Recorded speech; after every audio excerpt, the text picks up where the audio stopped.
On reste aux États-Unis. Nous vous parlions il y a une dizaine de jours de la reprise de l'économie américaine qui semble se confirmer. Voici l'un des ressorts de ce redressement. L'exploitation du gaz de schiste a divisé le prix de l'énergie par 3 pour les entreprises. Un État est au cœur de cette ruée vers l'or noir, le Dakota du Nord. Là-bas, les défenseurs de l'environnement s'affolent.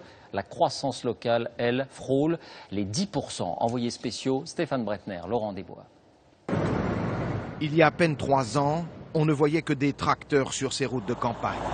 Aujourd'hui, des norias de camions roulent 24 heures sur 24 dans la poussière ou sur l'asphalte. Sur les champs de cet état agricole, les puits de pétrole sont presque aussi nombreux que les fermes. Les villes explosent comme Watford City, passées de 1500 à 10 000 habitants en 2 ans.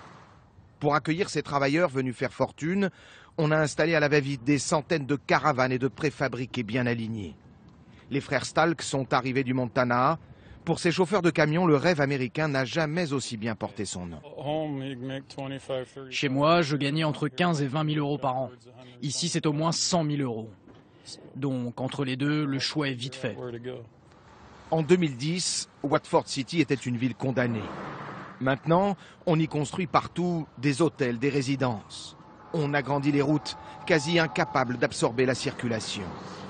Ici, cet été, il y aura un centre commercial géant. Brent Sanford, le maire, est tout heureux de cette manne venue du pétrole. Mais il parle aussi d'une crise grave, celle de la croissance d'une ville qui n'arrête pas de s'étendre. Ça va bien trop vite, on n'arrive pas à suivre.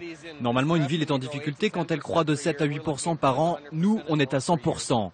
Vous imaginez les infrastructures qu'il faut, les routes, les trottoirs, les égouts, l'approvisionnement en eau. Alors comment en est-on arrivé là? Il y a 10 ans, les pétroliers découvrent à 2 km de profondeur du brut jusqu'ici inexploitable.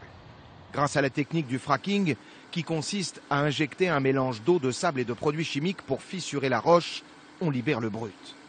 Des fermiers sont devenus riches comme Avalon Hale. Depuis juillet dernier, le pétrole qui sort de son sous-sol lui rapporte chaque mois 15 000 euros. Un jour, vous vous réveillez et vous avez tout cet argent sur votre compte. Bien sûr, la famille est contente parce qu'on fait plein de choses avec cet argent. Cette Indienne avoue avoir cédé aux sirènes des pétrodollars, mais elle ne cache pas son inquiétude. Je me demande ce qui va se passer quand tout ça sera terminé dans 20 ou 30 ans.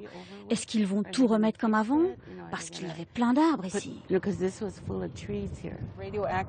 Rares sont ceux qui, comme Theodore Haber, osent critiquer le fracking, accusé de polluer l'air et les sous-sols. Cette ancienne fonctionnaire ne sort jamais sans son appareil photo pour accumuler les preuves de cette industrialisation frénétique. Ça, c'est un nouveau site d'exploitation. Il y a 2 pompes à pétrole là-bas. À côté, c'est très récent. Je l'avais encore jamais vu. Sur son ordinateur, elle compile les photos et compte bien les utiliser pour un futur procès. Là, c'est une fuite d'eau utilisée pour le fracking. C'est très toxique. Tout ça détruit notre terre, mais aussi l'équilibre de notre société. À quel coût? Et pourquoi? Pour la dégradation de notre environnement, de la qualité de l'air et de notre santé. Son combat ne change rien pour l'instant. Cette ruée vers l'or noir ne s'arrête jamais, même sous une pluie battante.